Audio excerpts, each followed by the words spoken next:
Hey, what's up? I just got one of these new 7th generation iPod Nanos. Testing it with the 2400 BT to see if it actually reads on the USB port. Taking out the USB.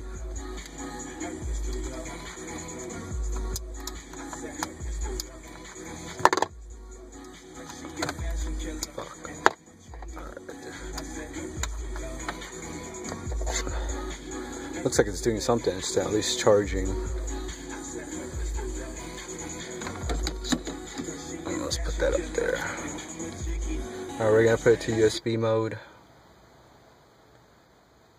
Oh, and it does read it.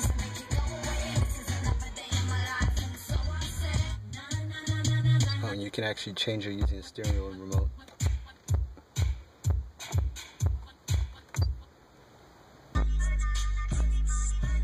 Pretty sweet. It's really tiny. It's also charging. I know it has A2DP Bluetooth. I haven't tried it. I haven't actually paired it. I just got it a little while ago. Just making sure that I can actually charge it. I don't think there's a point with Bluetooth really. I mean, if it's on Bluetooth then it's not charging, so using the USB is probably the best idea. Alright, well, it works with the 2400 BT and the iPod 7th generation Nano.